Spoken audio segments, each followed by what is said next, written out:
तैयार हैं? आज का हम फिर से दिन शुरू करने वाले हैं और आज के दिन हम विशेष चीज़ें फिर से लेके आए हैं, जिसमें नए 5 योगासन हैं और नई 3 योग क्रियाएं हैं और एक प्राणायाम और एक विशेष मुद्रा जिसके बारे में हम आपको जानकारी देने वाले हैं। तो पूरा वीडियो देखना है, अच्छे से समझना है। तो चलिए हम अपना वीडियो प्रारंभ करते हैं। मैं गोविंदराज माथुर स्वागत करता हूँ 90 डेज योगा चैलेंज में। और आज हमारा योगा फॉर इंटरमीडिएट, जो हम मध्यम वर्गीय योगासन बताएंगे। आज से हमारा योगा फॉर बिगिनर्स संपन्न हुआ है और हम आगे इंटरमीडिएट की तरफ चल रहे हैं। तो चलिए हम अपना वीडियो प्रारंभ करते हैं।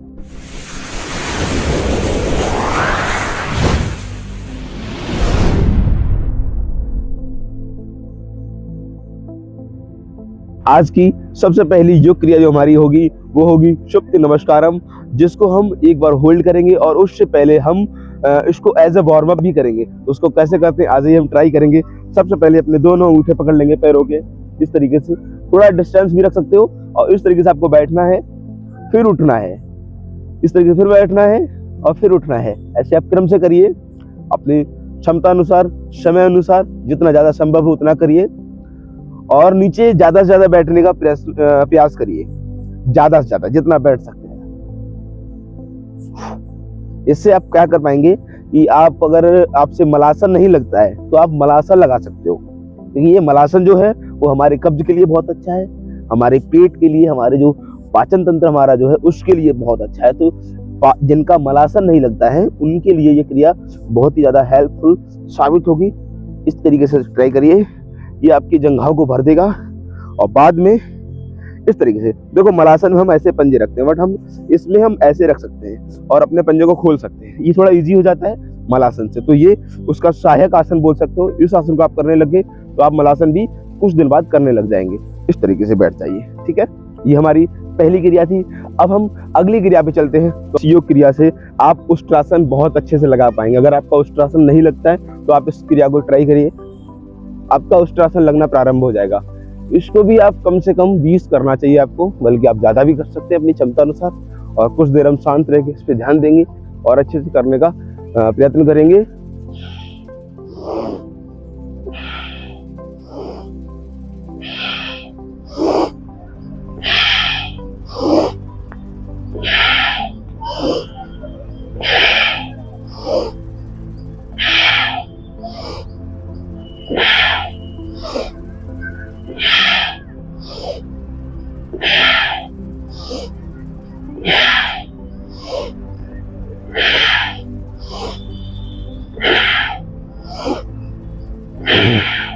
इस तरीके से आप ज्यादा से ज्यादा करिए, इससे आपकी स्पाइन अच्छे से फ्लेक्सिबल हो जाती है और आप उष्ट्रासन और भी बहुत सारे आसन है जो आपकी स्पाइन से रिलेटेड है वो आपकी आसानी से होने लग जाते हैं। तो इसको हमने एज अ वार्म अप किया है। अब हम अगली जो क्रिया करेंगे, मेढक कूद क्रिया को हम जब करेंगे तो ध्यान रहे आपको इसमें सावधानियां भी रखनी पड़ेंगी। अगर कोई महिला गर्भवती है तो उसको नहीं करना है ऐसे, और अगर कोई ऑपरेशन कराए हुए व्यक्ति है उसको भी नहीं करना है। और ध्यान रहे अगर कोई आपको ज्यादा ही गंभीर समस्या है तो भी इसको नहीं करना है। तो अब जानते हैं इसको करना कैसे है।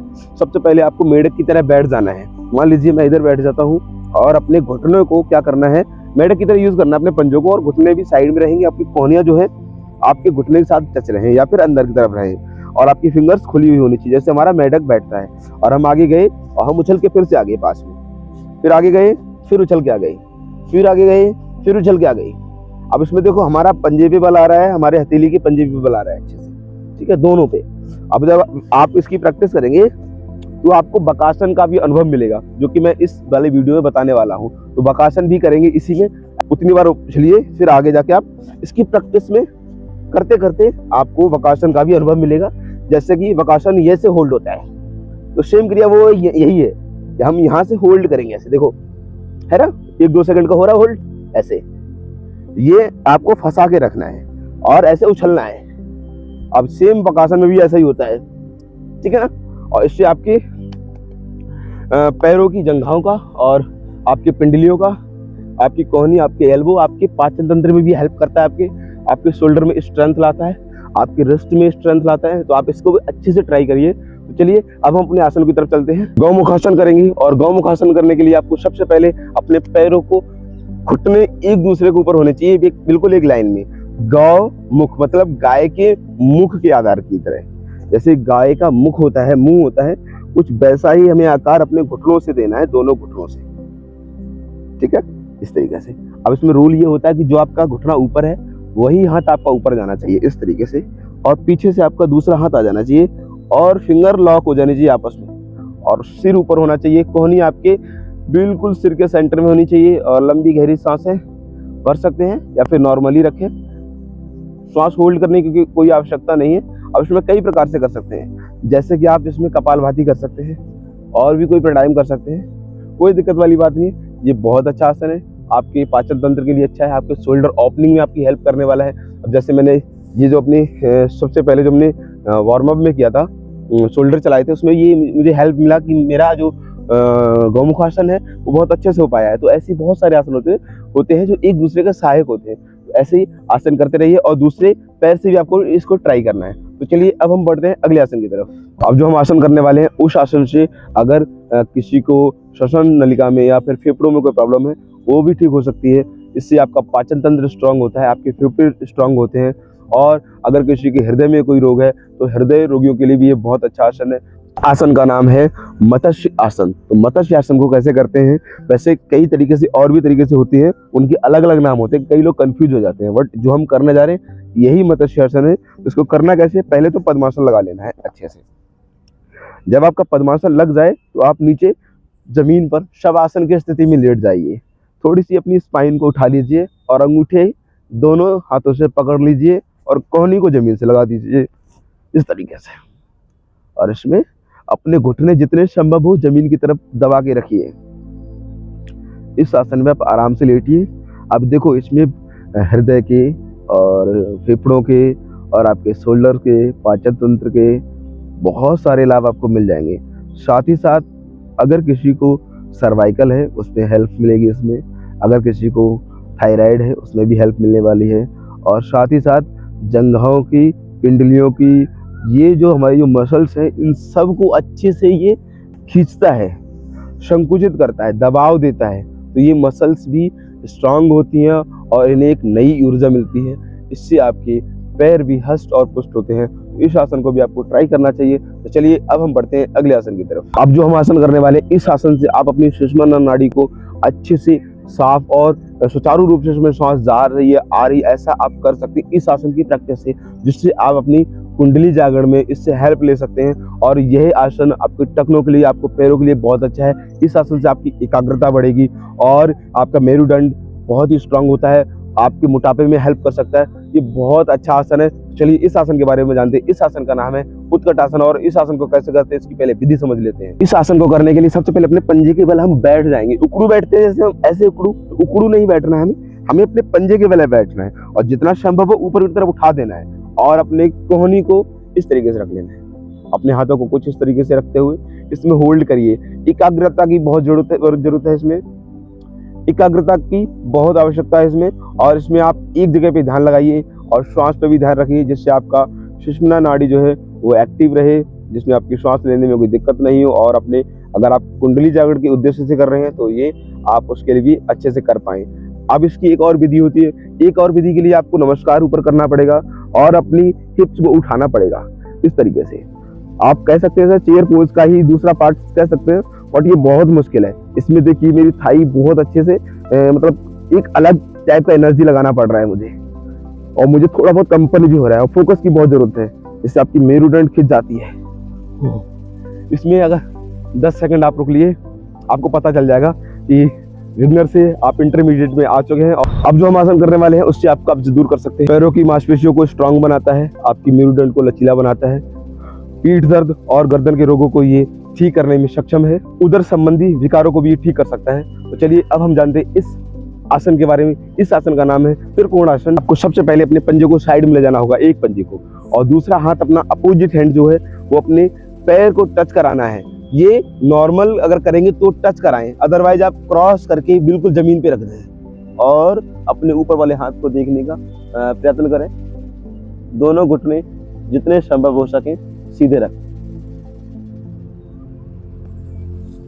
आप इस आसन को आप दूसरी तरफ भी करिए।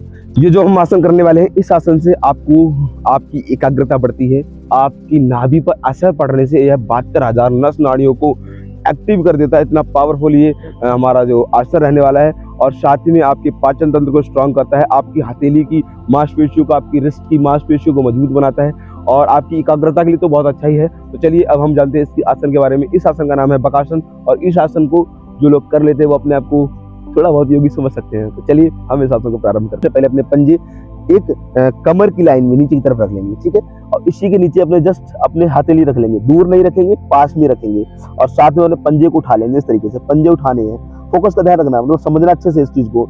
और अपनी नजर को सेंटर में रख लेंगे, ज्यादा दूर भी नहीं रखनी है, मध्यम, मतलब ज्यादा दूर नहीं ना ज्यादा करीब, बीच में रख लेनी है कहीं भी, ठीक। और अपने घुटने को अपने एल्बो के ऊपर रखना है और अपने वेट को धीरे धीरे आगे बढ़ाना है और धीरे धीरे पंजे को ऊपर की तरफ उठाना है। और आपको नीचे जिस चीज को आप देख रहे थे उसको देखते जरूर रहना है, जिससे आपकी जो एकाग्रता है वो बढ़ेगी और आपका आसन ज्यादा देर तक रोक सकते हो। तो चलिए एक बार मैं और ट्राई करता हूँ बगैर बोले, ठीक है, जिससे मैं डिस्टर्ब ना हो पाऊँ।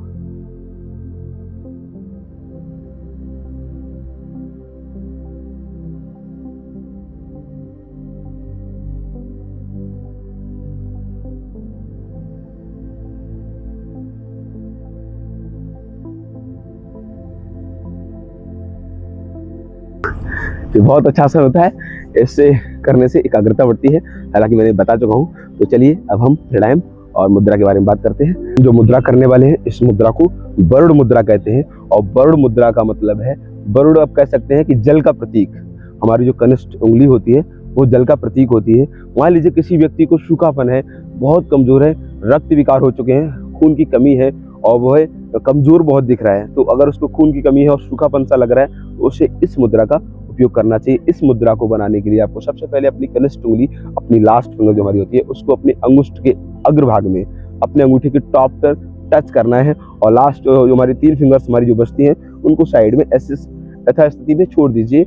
और इस तरीके से कोई भी प्राणायाम, जैसे आज हम अनुलोम विलोम करने जा रहे हैं, तो अनुलोम विलोम आप इस मुद्रा के साथ कर सकते हैं। और भी जो हमारे प्राणायाम है उन प्राणायामों का भी अभ्यास इस मुद्रा के साथ कर सकते हैं। अपना अनुलोम विलोम भी प्रारंभ करते हैं। अनुलोम विलोम जो हम करेंगे, अपने मिडिल फिंगर जो हमारी 2 होती हैं, जो हमारी 2 सेंटर फिंगर्स होती हैं, उनको हम अपने लेफ्ट साइड नजर पे रखेंगे और राइट साइड अपने अंगूठे का उपयोग करेंगे। तो हम लेफ्ट से अगर सांस भरते हैं तो राइट से छोड़ते हैं और जिस नजल से हम सांस छोड़ेंगे उससे एक बार भरेंगे अवश्य, इस चीज का ध्यान रखें। एक बार फिर से सुने, जिस नजल से हम सांस छोड़ते हैं उससे हम लेते अवश्य हैं, फिर उसके अपोजिट जाके हम छोड़ देते हैं। इस फॉर्मूले का आप उपयोग करेंगे तो बेझिझक होकर करिए, आपका प्राणायाम गलत नहीं हो सकता। तो चलिए हम प्रारंभ करते हैं।